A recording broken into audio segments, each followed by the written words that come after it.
notebooks, pencils, glue. We got crayons every hue. School supplies for your whole crew. Target's got everything you need to ready, set, go back to school. You're listening to the Spark Radio Network, internet radio like you've never heard before. Innovation, creativity, and imagination are all said to begin with a spark. So fasten your seatbelt and take the ride of your life and listen for the spark. You are listening to KLRN Radio, where liberty and reason still reign. Most writers and radio show hosts know that to connect with your fans, you need to do more than just write books or record the latest podcasts. There are many different elements that go into forming an online platform, but there are also many hidden traps. To make matters worse, solid advice on how to survive the muddy waters is scarce. In the book Hidden Traps, I talk about some of the important issues of working with an online platform, highlighting traps that could put your physical or internet security at risk or be harmful to your reputation. Are your social media posts just links with a few disjointed words, making you look like someone who can't complete a sentence? Did your new website cost you more than you anticipated?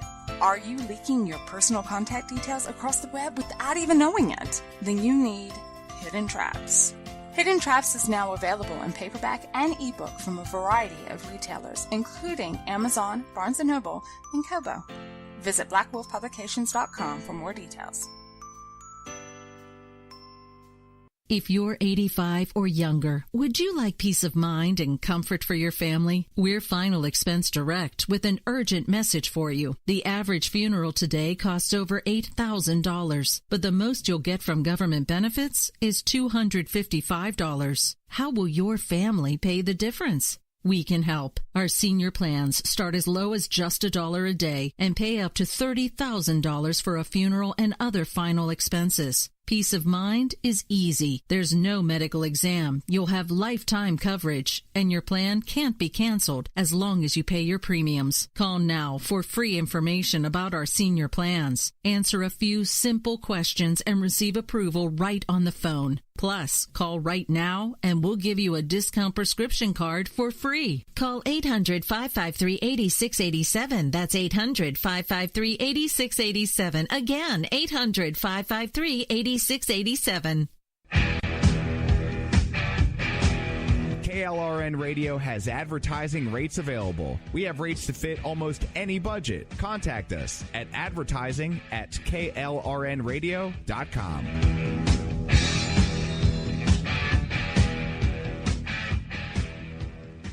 Everyone loves liberty. Our rights come from God, not the government. So why are you letting other people tell you what's best for your health care? Exercise your freedom with Liberty Health Share. Liberty Health Share is a community of people who voluntarily share one another's medical costs. Liberty Health Share is founded on the idea that most people truly want to help one another. Healthcare sharing allows members to do just that as a true community that supports one another in times of need. Liberty believes people should make decisions for themselves and their families. Members are able to take back the freedom to make their own decisions about their health care. Freedom from guilt or doubt about how your money is used. You have the freedom to direct your health care, not to be dictated to by bureaucrats. Stop letting others tell you what to do and join a community of like-minded people. Exercise your freedom. Join Liberty Health Share and take back the control of your health care while helping those around you. Call Liberty at 855-58-LIBERTY. Again, that's 855-58-LIBERTY for more information, or you can check them out at libertyhealthshare.org. Again, that's libertyhealthshare.org. Here's George Foreman with InventHelp. Hi, I'm George Foreman. Do you have an idea for a new product or invention? People ask me all the time, George, how do I get my idea in front of companies? How do I get a patent? What do I do next? Do you have the same questions? I'll tell you like I'll tell them all. Call my friends at InventHelp. Call InventHelp today for free information. InventHelp has been helping inventors for more than 30 years and has sales offices nationwide. InventHelp can submit your invention to companies who are interested in receiving new ideas. If you have an idea and want to try to patent it and submit it to companies, you should call InventHelp today for free information. Listen, I can't guarantee a company will be interested in your idea, but I believe every inventor deserves the opportunity to step into the ring and take their best shot. Put InventHelp in your corner. To get your free inventor's information, call 1-800-353-6490. That's 1-800-353-6490. Again, 1-800-353-6490. At St. Jude, a family never sees a bill at all. It's like the world has been lifted off of your shoulders. St. Jude Children's Research Hospital. Finding cures. Saving children. Learn more at stjude.org.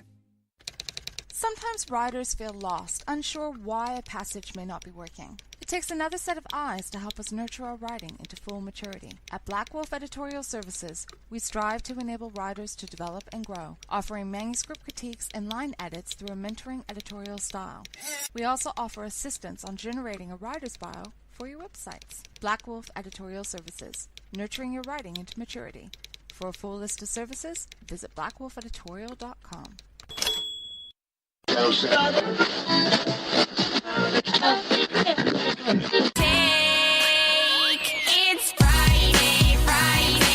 Oh, let me tell you something. I am so sick of Washington and all its works, and all them politicians down there and them congressmen. I'll bet you won't find none of them congressmen turning down their electric blankets tonight. Which if they did, their secretaries would get up and go home.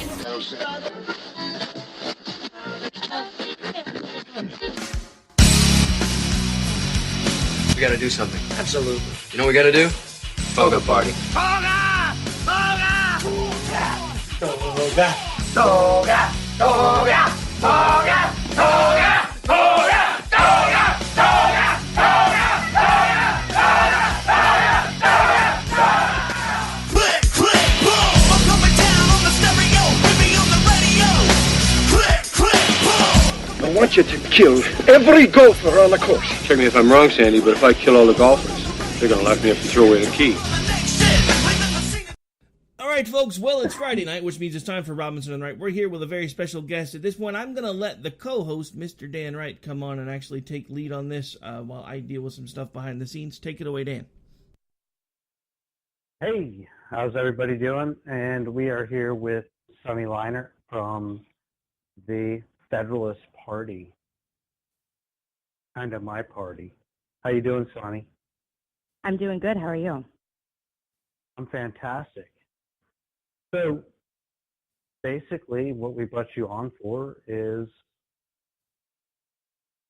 we've had your boss on, and he was great, but He would hate it. He would hate it if you called him that, but okay. Okay. No, he'd be like, I'm not her boss. I'm not her boss. I'm a caretaker. He's a great guy. He is. He really is. But I mean, we're a few months down the road now, and what we kind of want to figure out is, where is the Federalist Party at right now? Well, actually, as you know, we technically launched earlier this year after the 2016 election, and we didn't do it in opposition to Trump, and we didn't do it in opposition to Hillary, although, you know, our professional and personal opinions they're both unacceptable. But we did it because of the division and the deep divides here within America. And we feel that the Democratic Republican Party, which is kind of funny because that's actually the party that opposed the Federalists when this nation incorporated, or I would say was founded, or shortly after, we feel that is failing America and the American citizens and anybody who believes that the American dream can persist and exist into the future. And so we're growing by leaps and bounds. I mean, we're getting hundreds of followers on all social media platforms a day. We are getting calls from interested parties. You know, we have thousands or hundreds to thousands. You know, I don't know the exact number, but it's a lot at this point of people who have contacted us to volunteer and sign up. And we're starting to talk to candidates in multiple states about 2018, 2020, and beyond. And it's a very exciting time just because, like, you know, you and I have talked about personally before, you know, we're trying to become a viable second party. You know, everybody talks about third parties, and that, in our eyes, really doesn't exist anymore. And, you know, we're trying to help the average American take their power back. Oh, and I absolutely agree with you. I mean, that's why both Rick and I have been very interested in this endeavor, because we didn't look at it as a third party. We both agree that it's become just a uniparty in Washington, and it's just almost like they pretend to argue with each other. It is. It's like they have two sides of the camps, and they say, okay, go out and argue, and then both of you agree completely on the solution that actually happens. Or I use the word solution loosely, obviously, on the outcome of whatever happens, because, it's like they're playing the American people. It's like, hey, look, squirrel, like, look over here, we're arguing about Russia or this or that or Donald Trump's tweets or whatever, while our country's being run by just basically the people that are all on the same side pretending to be on opposite sides, so we continue to look the other way. And it causes a divide. It causes a divide. Right. Right. Yeah, and pay their salaries. I mean, that's exactly. Let's be clear, where it became that we work for them and they don't work for us. I don't know, but it needs to end. Be a government of everyday normal citizens who go serve their government and leave and go back to the private sector. When the founders first established the United States Constitution and formed a federal government, they were part-time. I mean, extremely part-time. The Supreme Court was only there, at certain times during the year. It was not an every day thing. It was not an enormous thing. Our nation was built intending to allow the citizens and, the people to affect their government at the local level, because that's easiest for everyday individuals. However, when you take all the power to DC, that's where the money and the special interests and the people that can buy power or finance the apparatus to enact power, that's how they exist. Exactly. That's how I'm here in North Carolina, and I'm paying for wacky social problems in California. Not supposed to work that way. No. I'm supposed to pay into federalism. I'm supposed to pay into the things that need to be done to make the country cohesive. And then pay for things that are supposed to be done in my state. Or your city or your town or your metro area, yes. And that's the premise of federalism. So federalism just means the federal government sticks to the duties enumerated by the Constitution, and all other government responsibilities are kept at a different level. Now, we champion the more local, the better, because that gives the individual the most power. If I'm in a city of 14,000 people and my vote is 1 in 14,000 rather than 1 in 232 million, or if I have to buy commercials, or if I have to organize a get out the vote effort or activism or anything, or voter outreach in a town of 14,000 people, that's much easier as a non-billionaire, non-millionaire. I mean, middle class, even lower class person, or, the, bottom 50%, if you will, to enact that change. Now, so federalism is not it's not a political ideology. It is a governing philosophy. Like I said, meaning actually, and even though I might adamantly disagree with a lot of the progressives and socialists out there like Bernie Sanders, they would work completely in this governing system, which is why we believe it works so effectively. Because as long as they keep their social programs, and like I just said, the individual citizen has so much more power at the local level, then federalism actually works. And that's basically saying California is different than Texas, Colorado is different than Texas, California is different than Colorado. The needs of Alaska are not the same as the needs of Hawaii. And so you can affect change and, stop cronyism. And, imagine if there were 50 K streets. I mean, imagine, or 5,000 K streets if you go down to the city or county level. That would be so much harder for the special interests and everything to control. But yet the people that right now are complaining about the special interests and the big money interests and the millionaire, billionaire class and the international corporations, they are the ones that are saying centralized control, which is the easiest way for people that, You don't like Donald Trump, people like Donald Trump. You don't like Hillary Clinton, the people like Hillary Clinton, to literally take over the country when it just doesn't make any sense. And so, we believe that this is something that, yes, personally, I'm a libertarian conservative, like in between that. I don't agree with other things, but we believe still that it's much easier to move cities, and it's much easier to move counties, and it's much easier to move states than it is to move countries. And so if things go bad, they go bad in one small place, not everywhere. And so we really hope that this idea will catch on, obviously on the conservative and libertarian side, but also on the other side where people might have beliefs I completely disagree with, but at the same time, it works for everybody much better than, Obamacare across the entire nation. Exactly. If you want to live under what they do in New York or California or Minnesota or wherever, that's where you go live.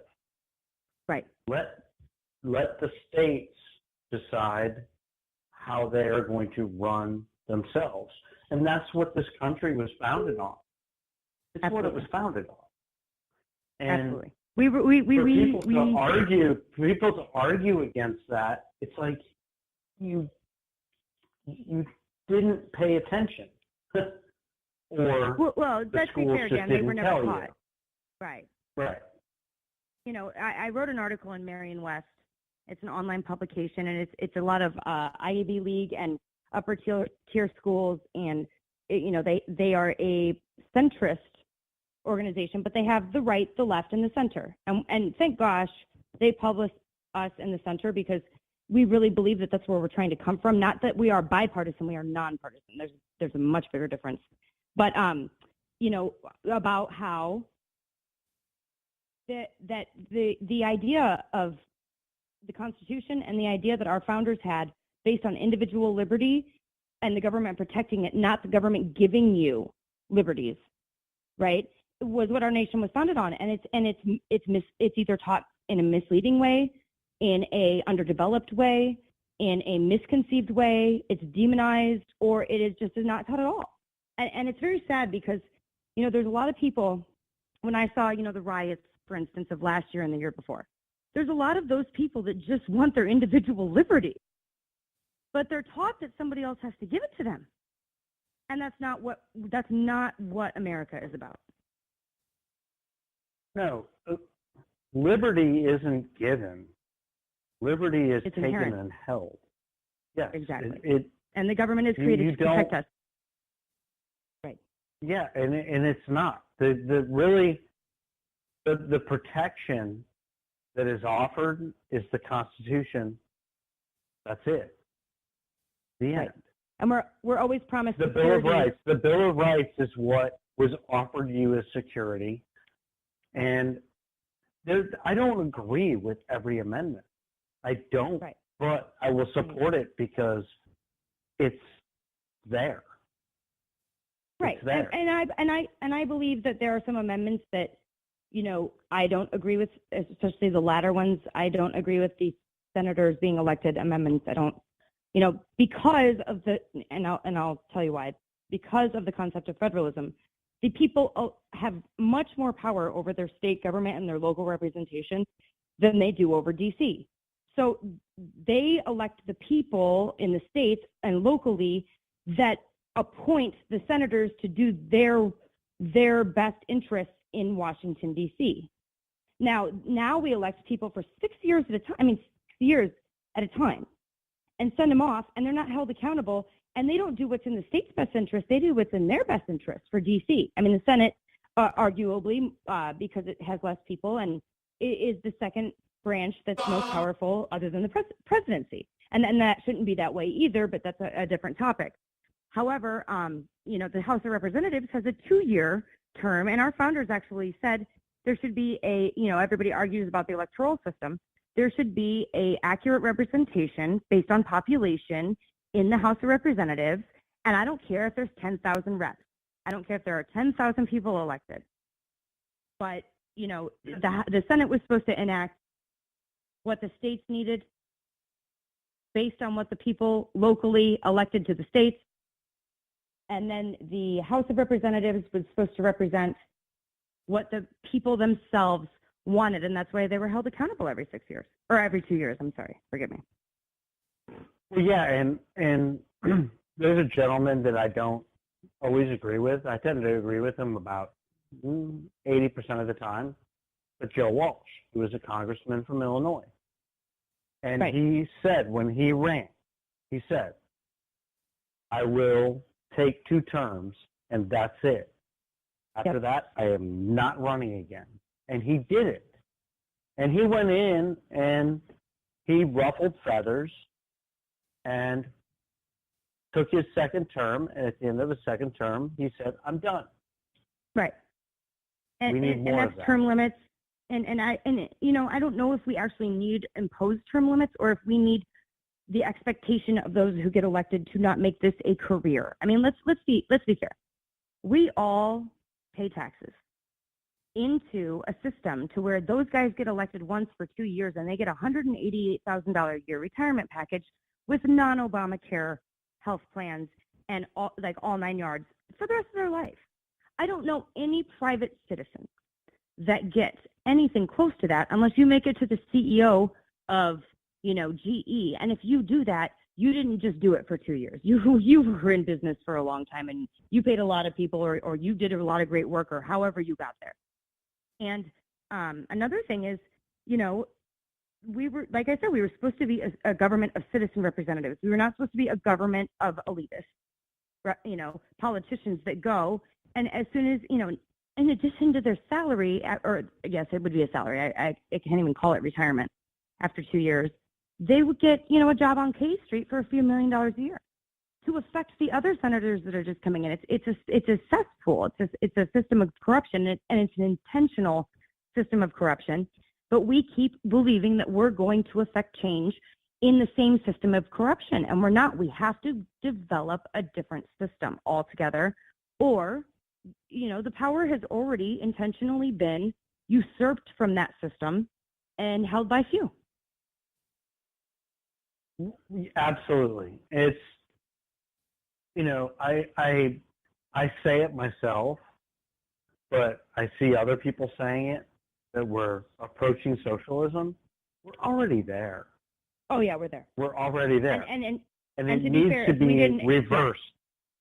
Right. And to be fair, if we didn't finance a $700 billion a year or whatever it is military, or it's actually trillions, they just spend over, you know, what we give them, Europe couldn't be socialist either. Or they'd be Russian or Turkish or whatever. You know, I mean, like, we keep the entire world safe, and then people, you know, I am not pro-war. I am, you know, I wouldn't say I'm not a non-interventionist, but I say we only, you know, go to war or protect ourselves or send our sons and daughters into a combat area when our freedoms and our liberties depend on it. Now, if we didn't have, you know, 10 times more military spending than the next 9 or 10 countries combined, Europe couldn't be socialist. They couldn't have all these healthcare programs.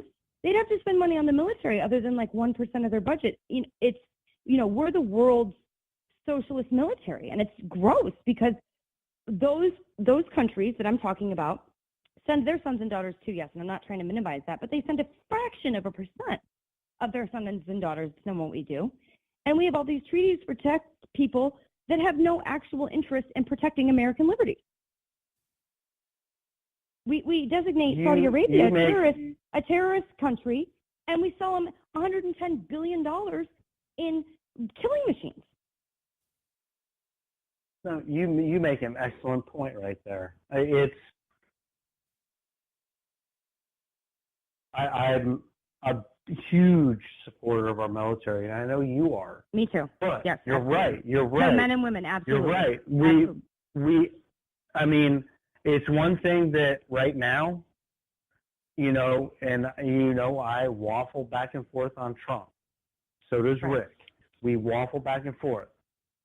His stance on North Korea, that is what we need right now.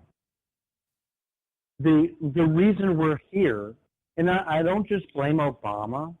I blame Obama. No. It goes all the way back to I Clinton. blame It goes to Bush. Bush. I all of blame them. Yep. Clinton. Yeah, all of them.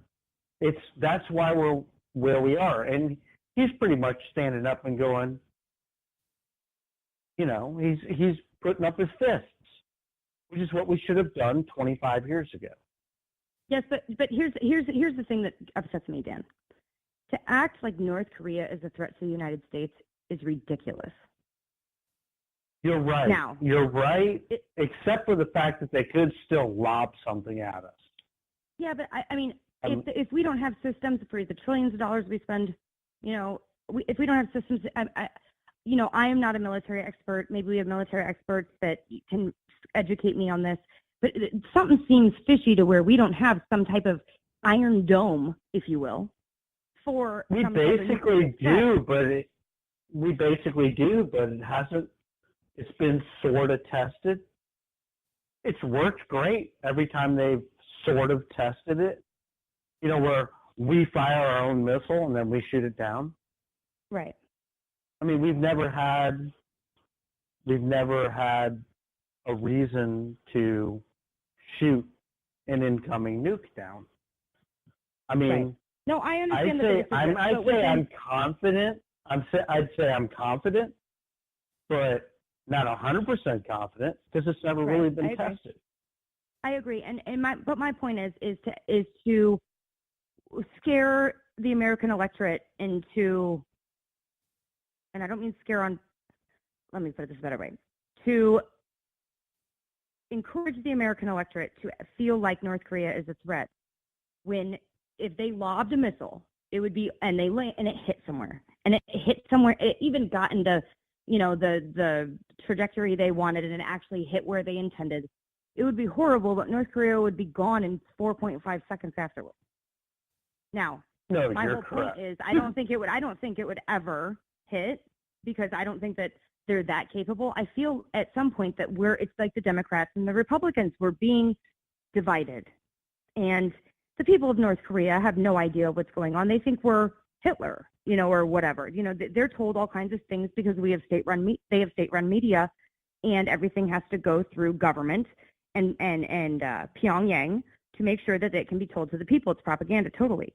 We're getting the same thing on a lesser scale, but it's getting worse and worse every year. And that's what scares me. What scares me is two people of different origins and of different ethnicities or however, or of different locations, of different sides of the world, are pitted against each other when we actually have no problems with each other. It's just the leadership and the dictatorial nature of both governments.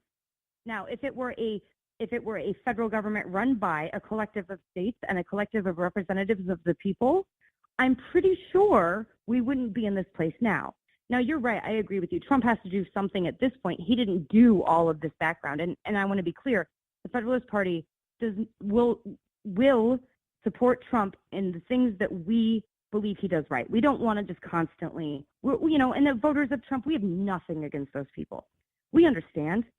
The whole thing is that we don't want to be the party of anti-Trump. We want to celebrate him when he does something right, and we want to, state our piece when we believe he does something wrong. But if we didn't have the control that we have, and we're not trying to control the China Sea, and we're not trying to control Europe, and we're not trying everywhere in the world, then, or protect Guam, he was threatening to hit Guam. Well, I understand Guam is U.S. territory, and because we made that agreement, they deserve our protection because they didn't build their own military to protect themselves because they have an agreement with us. They're a U.S. territory. However, what if they're not even a state? What if North Korea and Guam, and I'm not saying this should or will ever happen, go to war, what does that have to do with the Americans that live in the United States? Just the fact that we have military bases there. That's it. I agree. I agree. But at the same time, should we? I mean, is that what you and I should be paying for when we can't even buy Starbucks coffee 3 times a week because it's too, $3 a cup for a cup of coffee is ridiculous and we got a budget? I actually have a friend that calls Starbucks $4 because every time she goes in there, she spends $4. Yeah. Well, that's the minimum. If you get like a triple latte, soy with a bagel, it's like $10. But you know, But my point is, I we see don't. exactly where you're coming from, but we've gotten ourselves into this mess. I agree with that, and I don't want to. I'm not. You know, I agree with carrying out the duties that we agreed with. I agree with promises are meant to be kept, not broken, and I don't think that we have to back out now. But my whole point is in pointing this out is the ridiculousness of the situation when it comes to the average American just trying to feed his children. Yeah, you're right. And I do that every week. You know, I mean, exactly. I go out and I work 60 hours a week, and by the time the bills are paid at the end of the weekend, I look at my bank account and I go, not much left. Right. And And imagine those people everybody does that. You know, I mean, that's pretty much the norm these days. Everybody you almost have to feel as if it's intended, because if you're robbing Peter to pay Paul, you better bet Paul's showing up to vote.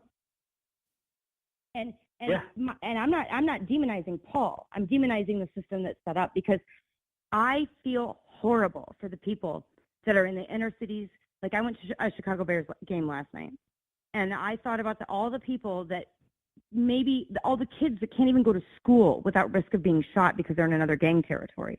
Little kids, right? And the police won't go there. The ambulances, if somebody gets shot, half the time won't go there because they're going to get attacked. And it's a self-perpetuating cycle. I'm not demonizing people like that. We need to focus on if the everyday citizen had more control over their government, we wouldn't be paying for things like this. We would be paying for the things that helped us and grew. And I don't think government has a huge job in the economy other than to make sure it's, you know, fair and stay out of it, and that, you know, commerce happens and currency is not just stable but uniform across the states or whatever. And I don't think the Federal Reserve should, you know, not be audited or maybe even exist, but or be run by private entities. But my point is what I want is not anything other than all of those people in Chicago that live in that area, people like you and me that go to work every day, 60 hours a week. And I feel you. I've done it. I do it. And, you know, a lot of times, you know, right now for the party, you know, I could go out and probably have a more lucrative career, you know, in IT or what, you know, I used to be an IT executive, account manager. But my whole point is I want everybody to benefit, because I believe that our governing philosophy, rather than this ideology of pitting people against each other, will help everybody benefit, because those people will have much more control because they don't have money. And right now what controls the system is money. And so me and you and the people that can barely afford to, you know, feed our kids, we're left broke and with no control on purpose, because we don't have the money to put in and get this guy elected or this guy elected or this guy elected, and or affect this law or impose this regulation, you know, to stifle competitive, you know, businesses coming in to compete against us. We don't have any of that. We just go to work, we work our butts off, and then we come home trying to feed our kids, and at the end of the day, we look up and say, what are these maniacs doing? And the sad part is all, you know, everybody says the poor don't pay taxes and blah, blah, blah, blah, blah. And I agree that the tax system is unfair and the tax code is unfair. But I will say they pay more taxes relative to their income than we do. Cigarette taxes, alcohol taxes, they call them sin taxes. Those disproportionately affect poor minorities and, you know, not even minorities, but the poorer people in our country. They do absolutely sugar taxes. They do absolutely pay taxes. But in a way, you almost have to look and say, is that on purpose? Oh, yeah, you're right. And it's kind of, I've always been, since the subject came up, I've always been for just a national sales tax. Can you imagine if you kept 80% of the federal taxes that you pay in your community? Can you imagine what your community would look like? Can you imagine how much it could affect the neighbors that need help the most just to get up on their feet? Can you imagine if Chicago, I live in Illinois, and I pay a ton of taxes, and our state income tax and the property tax is ridiculous, even compared to Iowa, which is right across the Mississippi River from me. less of a drive than most towns in Illinois. And my point is imagine what your community could look like, and imagine maybe you could cut money, maybe you couldn't. If you kept 80% of the money that you pay to the federal government local, imagine the people that could be helped. Imagine the people that could be helped, and then if things weren't working, their vote would matter more. That money would matter more. You would have more say over how your money was spent. Now it gets paid out to some bureaucracy where government employees have, for the first time ever, or just recently under Obama, I'm not sure how it is now, surpassed the income, not only the hourly and annual income, but also the retirement and all that benefits. It used to be government employees would get paid less, but then they'd have a better retirement that was guaranteed. Now the private sector employees get paid less, government employees make more, and they have a better, retirement. There's 15 million of them on the federal level or something to that effect. Don't quote me precisely on that. And your money gets taken to D.C., and then they promise to give it back to you. But that's after they finance those 15 million workers on a federal level. And so you get, what, 20% of your money back? I mean, it's ridiculous. Why no business owner would set up a business, or no mother would set up a system where daddy's paycheck goes to the 9-year-old son, and then the 9-year-old son, after he's done going to the candy store and the video games, etc., or GameStop or whatever, gives daddy back the paycheck. Yeah, no, that's a pretty good way to look at it. I mean, I'm like you. Before I moved down here to North Carolina, I lived in PG County, Maryland. I paid federal income tax, state income tax, county income tax, and city property income tax. Yep. And then on a 2,200 square foot house, I paid $6,000 a year in property tax. Yep. And my kid's school was falling apart. This was 14 years. Exactly. This was 14 years ago. Right. 14 years ago when I left Maryland, and I was paying $6,000 a year on a 22 square foot house on a 1/4 acre of land with the Amtrak running through my front yard. Right. Well, and my whole point is, of course, we don't want to pay as much taxes. But can you imagine if the billions of dollars your city sent off to D.C., can you imagine if those billions of dollars stayed locally? We have highways all the way through Moline, Illinois, shut down because the government of Illinois, the state government, is completely broke. They're bankrupt. They aren't even paying lottery winners. They're giving them IOUs. They shut down lanes on the main thoroughfare through the Illinois side of the Quad Cities. And people aren't working on it, or they weren't. Maybe they are again. Who knows? Because they can't afford to pay them. Well, what am I paying my taxes for? So DC can go. I don't know, whatever they do, protect the citizens of Europe so they can have free health care. Do they have nice roads over there? Because I'm driving over potholes, and I have an SUV, and it's an older SUV, so it's actually built on a truck bed instead of a car frame. And that thing has a hard time sometimes. It's like I feel like my tire's going to fall off sometimes. It's ridiculous. And all of my money goes to Chicago, and it just gets embezzled. Yeah, I live in I guess it's really, at this point, more of a purple state, but I live in North Carolina, and I commute most days on Interstate 77. From Interstate 40 down to Charlotte. That's where I commute. The commute is horrid.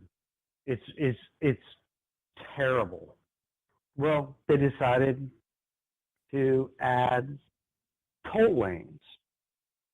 So now we've been going through all this construction. Right? To work on it. We've been going through, we're going through all this construction, and it makes the traffic worse. Take all your money and they never fix it. Yep. Right. Well, so they're putting in toll lanes. Guess who they contracted the toll lanes to? Some company in Spain. So all of the profits from the toll lanes are going to Europe. Well, it's just a crony, somebody who financed somebody's campaign, or a lot of people's campaign probably. And that's the problem. That's why I say Yeah, imagine if you had a local election and that was on the actual docket locally. Now, imagine that everybody, first of all, how far do you live from Charlotte? I am about 30 miles north. Okay, so imagine if everybody either kept all their money between your area and Charlotte, because that would maybe be considered a metro area, or maybe you would be considered a different metro area, and all the money that you paid in taxes was kept locally and was served to you locally, and then maybe a little bit more on the state level and then way less on a federal level. Maybe you wouldn't have to commute to Charlotte to work, first of all. Second of all, your drive would be a lot better, right? Because, you're not paying for roads in Afghanistan and gas stations in Afghanistan. You're paying for, roads locally, and then also, if imagine, say you didn't like what was going on in your area. You didn't like that construction or whatever. If the state and the federal government especially didn't have so much power, and the states had some Spain contracts that they got the contractors for that are doing the roads. Imagine how much easier it would be out to buy your media market locally and then affect like the ground game and build out ground structures and build out donor grassroots activist networks locally than it is nationally or even statewide. It's just, yes, people will be affected negatively sometimes under federalism, but we're affected negatively almost all the time now. And those people can move to Charlotte. They can move to, another area of North Carolina. They can't move to Mexico if they don't speak Spanish. Canada, they don't like, you have to, if you're an illegal immigrant to Canada, you're getting kicked out immediately. They'll let you stay as an American for a while, but if you want to become a Canadian, it's not that easy. And so and we're and then everybody complains here. We just need to let people in. No, I don't mind about if it were more local and more fair, and the people that needed help were targeted specifically local, and they got on their feet and they could become productive members of society, and if schools were run locally, so the illegal immigrant influx, of 10 million people a year or 2 million people or whatever they say it is, didn't affect, I pay property taxes for my local schools. My father, who has no kids in school other than college, pays property taxes for the local kindergartners, right? The people that come here illegally burden that system, even if the arguments are right that they pay taxes. They pay local taxes or they use a fake Social Security number and they don't get refunds or whatever. But the schools still can't plan for that. So if they didn't get all these benefits and things were held locally, local communities could say, we don't need any more immigrants. We have enough. We're trying to help the population we have or whatever. No more. And if another community wanted them, they can take them. But the whole point is we're not being told by the federal government, you have to allow these people here and this is what they get. I once did a breakdown on the refugees from Syria. I feel terrible for those people. I feel terrible for those families. It's complete and utter disaster and a nightmare what they're going through, and I sympathize with them on a soul level very, very much. And I express, nothing but love and light for them. I just hope everything turns out all right. However, I once did a breakdown, and it's like $144 million for a family of four to come to America after all the government programs and relocating them and, everything that they get, and they get housing and they get food and everything. Can you imagine what your family would do with $104 million? It's insane. Yeah. It's actually, I think it was 1.4 million. It doesn't matter. It was over $1 million. Imagine what your family afforded. I think it is. It's 1.4 million, I believe, is what it was. And if you gave me $1.4 million right now, I'd be pretty happy. Right. Well, no, you could take care of your family. Then your kids could go to college. You could pay for it. You could buy your house. You could buy a decent car every, 10 or 7 years or 5 years or whatever you like, and you could pay for your health insurance. So why are taxpayers like me and you giving $1.4 million, even if it's $100,000? I think that's what I was thinking of. But why are we forced to give them to people that, first of all, are not American citizens? Second of all, like I said, go to Chicago. There are kids sometimes 20 kids, little kids, not gangbangers, little kids dying a weekend, right? And and like I said, I feel terrible for the Syrians, and maybe there's something that private individuals can do to help the people that have $1.4 million. Not to give, because, you know, if people did it individually, it might cost $80,000, not 1.4, because it's the government. They never spend your money. It's not their money. They don't spend it the same way you do. But I'm sure there's ways that we can help them as individuals, and collectively we'd be paying $100,000 or $80,000 or even $500,000 instead of $1.4 million. You know, before this huge, enormous government apparatus of, like you said, socialism earlier, going back to that, existed, churches and private citizens and the people that were successful and corporations that wanted to give, even if it wasn't out of good nature, which a lot of times it was, but even if they just wanted to project a good public image and show people that buy their products that they're helping the world, they used to finance this stuff, and they spend their money a whole lot better. Nonprofits, I was on the board of a Ballet Quad Cities here, which is a professional dance company and a school of ballet here locally. They spent 89% of all money they brought in was spent on community outreach and nonprofit programs, not wasted. It went back into the community. Can you imagine the government? I mean, look at the Clinton Foundation. It was like 10% at best. You know, I mean, can you imagine if the government ran like that? Can you imagine if the people that wanted to help Syrians, like Glenn Beck's done a great job at this, right? If they wanted to help Syrians, you know, they're helping the Yazidis and the Christians over there and stuff, and anybody who wants to get out, really. Can you imagine if it were run at 89%, where every 89 cents of every dollar taken in isn't spent on plane tickets, isn't spent on fluff, isn't spent on big private, you know, jets and lavish events all across the world? Can you imagine if 89% of that actually went to the people we're trying to help? Can you imagine if 89% of the tax money that we pay actually went back to help Americans? It would be a huge help. It would be enormous. You know, you brought up the Clinton Foundation. I mean, how can they really put back into the community when they have weddings to pay for and apartments to buy? Okay, here's the thing. I mean, the Clinton Foundation, the Clintons, well, let's use Hillary's words. When they left the White House, they were dead broke. They had college to pay for and houses, right? Dead broke. That's their words. They're now worth, what, $200 million? Well, what did he do? Has he worked a job since he was president?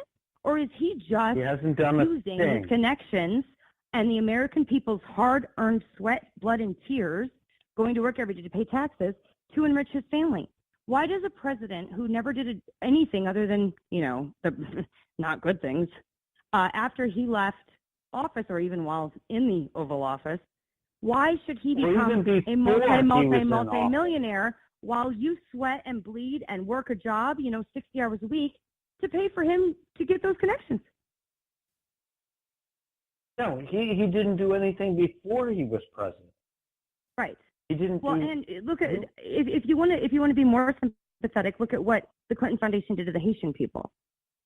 And Hillary Clinton was Secretary of State, and she granted USAID contracts to Clinton Foundation donors after the Haitian earthquake. They built like a factory in like one subdivision that nobody can afford, and it was like $100 billion. It's insane. Those, you know, and this is where the left is right. And I'm going to be honest with you. This is where the left is right. There are corporations out there that want to rob you. This is where they're wrong. They don't come at the barrel of a gun. The government does.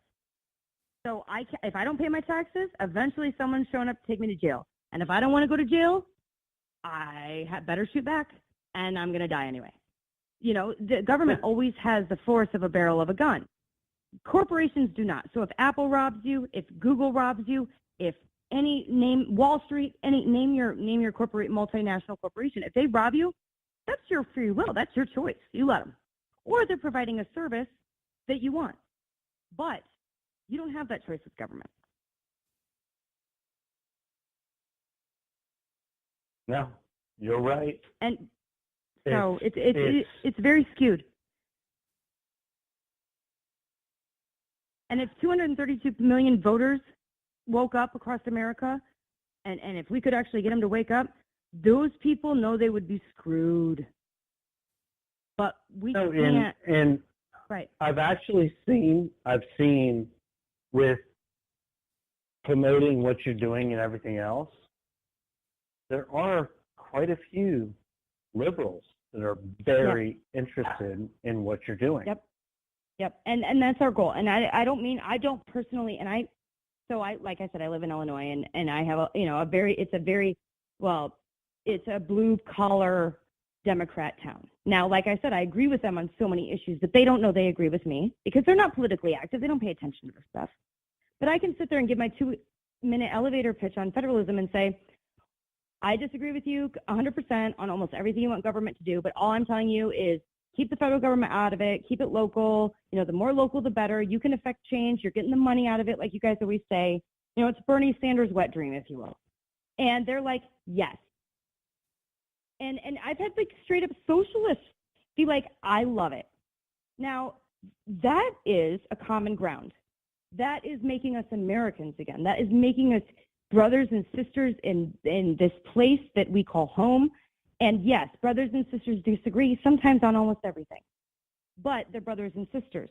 If we can both function, now that may the best man win, under that system, then we're not dividing, we're not causing these fault lines, we're not pitting Ferguson, Missouri against, the white cops in St. Louis. We're not doing that anymore.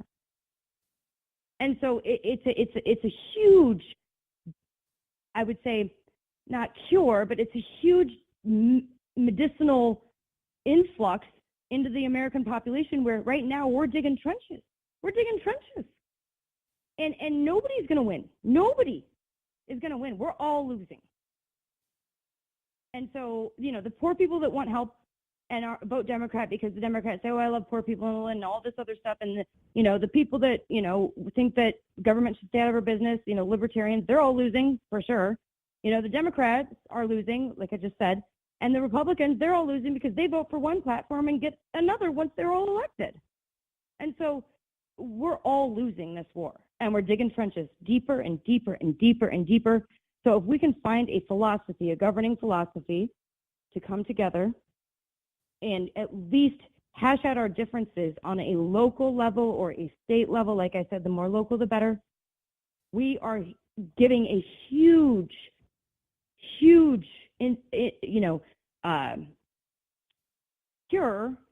but a huge recovery to what's wrong in America.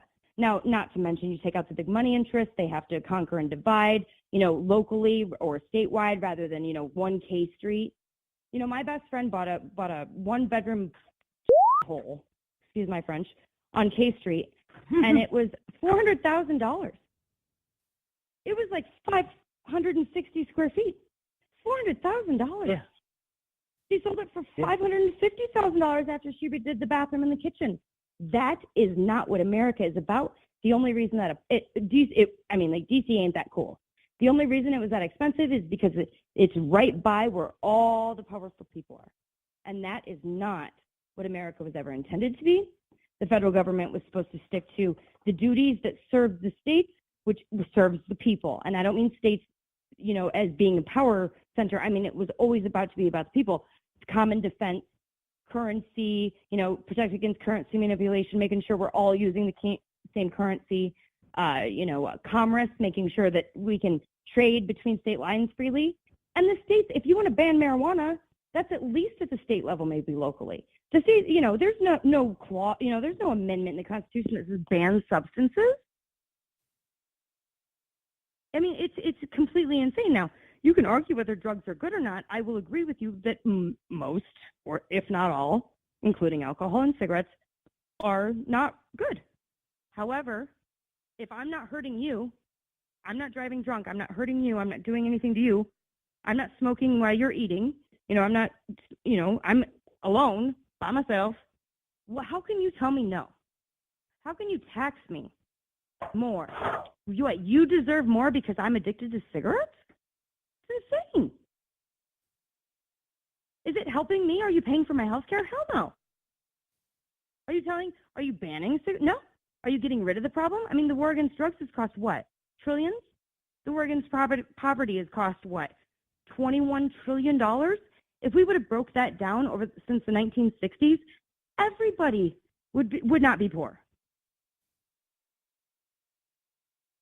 It's silly. You're absolutely right. And social programs and stuff like the war against poverty. The war against poverty has done more to create poverty, and that's what they want. They want poverty. That's why I said there's a reason why you go to work and you earn a decent, good living wage, and you still have very little left at the end of the week. There are people that have nothing left and never, got even enough that they needed. And then there are people that have amazing jobs, that got lucky or worked really smart and did all the things right, and they have very little left as well. My point is that it is on purpose, and it's insidious. And by going and voting for robbing Peter to pay Paul, you're just enshrining that corruption. I guarantee you, if I saw a man in need, and here's another thing. Do you think that the poor people in Mississippi are the same as the poor people in Washington State? No. They have much different needs. They have much different problems. They have maybe different educational problems, maybe different opportunity problems, maybe they have different societal problems or cultural problems. And the communities that are most closest to them can help them best. If you decide that your government should have a welfare system, it should be city or maybe county. And that's it. Because it's gonna vary. Appalachia is not the same as the inner cities of Chicago or New York or LA, for goodness sakes. It's all a front to divide us and to cause fights between you and I, while they do what they want to do and always do.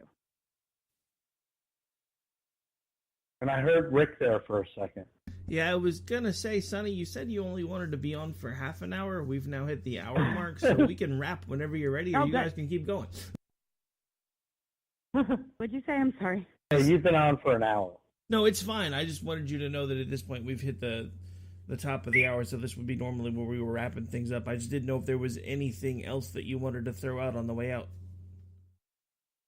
I wanted to say, if people are interested, and like I said, you don't have to agree with everything I said, and you don't have to agree. We don't really, our national platform is just the concept of federalism. It's the governing philosophy that I talked about. The federal government sticks to the powers enumerated in the Constitution. Everything else is at the state or local level.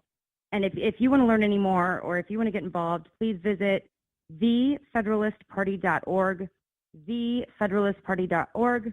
I'm told I have to do this. thefederalistparty.org. And definitely reach out to us.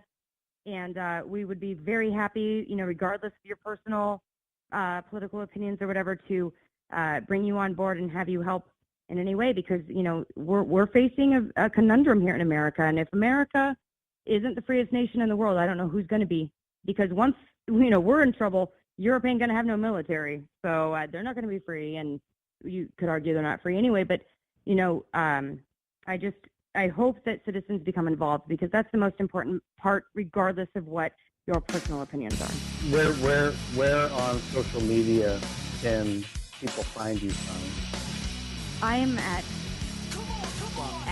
SM Leinert on Twitter. That's my Twitter handle. And Sonny Leinert, Leinart. My first name is SUNI on Facebook. And also at You're listening to the Spark Radio Network. Internet radio like you've never heard before. Innovation, creativity, and imagination are all said to begin with a spark.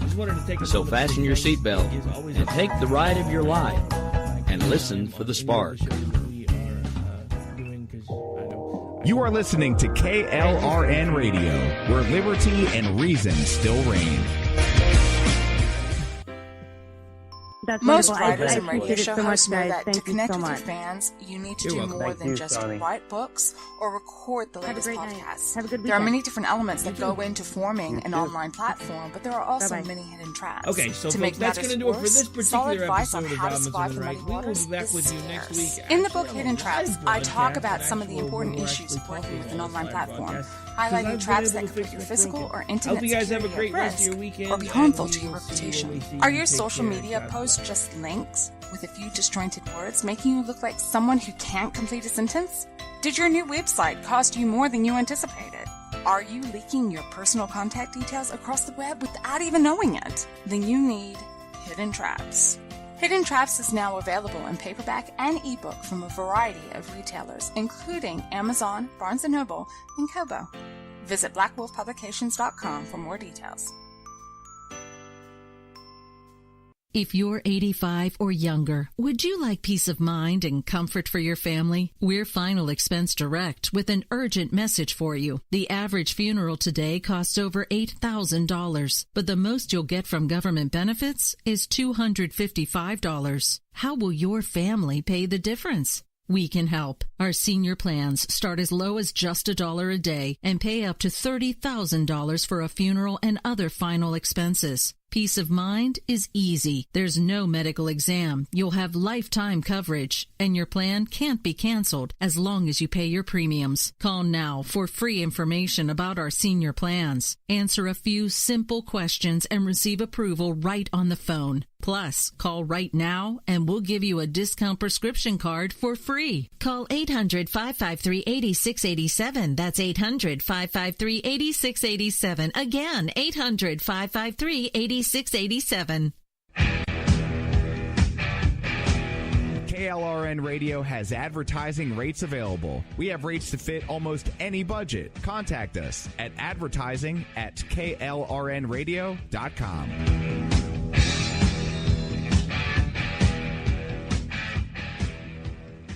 Everyone loves liberty. Our rights come from God, not the government. So why are you letting other people tell you what's best for your health care? Exercise your freedom with Liberty Health Share. Liberty Health Share is a community of people who voluntarily share one another's medical costs. Liberty Health Share is founded on the idea that most people truly want to help one another. Healthcare sharing allows members to do just that as a true community that supports one another in times of need. Liberty believes people should make decisions for themselves and their families. Members are able to take back the freedom to make their own decisions about their health care. Freedom from guilt or doubt about how your money is used. You have the freedom to direct your health care, not to be dictated to by bureaucrats. Stop letting others tell you what to do and join a community of like-minded people. Exercise your freedom. Join Liberty Health Share and take back the control of your health care while helping those around you. Call Liberty at 855-58-LIBERTY. Again, that's 855-58-LIBERTY for more information, or you can check them out at libertyhealthshare.org. Again, that's libertyhealthshare.org.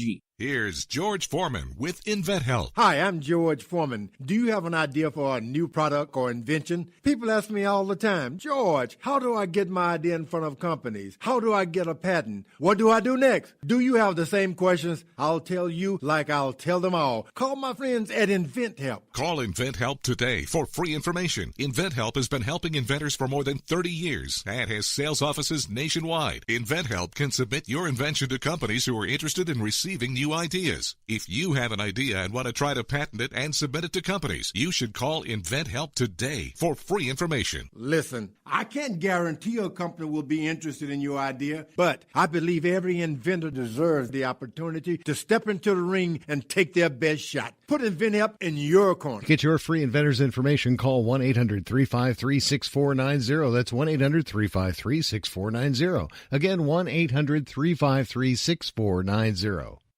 At St. Jude, a family never sees a bill at all. It's like the world has been lifted off of your shoulders. St. Jude Children's Research Hospital. Finding cures, saving children. Learn more at stjude.org. Sometimes writers feel lost, unsure why a passage may not be working. It takes another set of eyes to help us nurture our writing into full maturity. At Black Wolf Editorial Services, we strive to enable writers to develop and grow, offering manuscript critiques and line edits through a mentoring editorial style. We also offer assistance on generating a writer's bio for your websites. Black Wolf Editorial Services, nurturing your writing into maturity. For a full list of services, visit blackwolfeditorial.com. Napa know-how. Every car on the road today deserves quality parts and Napa know-how, but none more than your dream car, especially if you got it 10 years after it came out. Boy, did your patience pay off, because here you are toting your swagger about town like the gentleman motorist you are at a fraction of the cost. And with some quality parts and a little Napa know-how, you can keep your dream car running longer, stronger. That's Napa know-how. Napa know-how.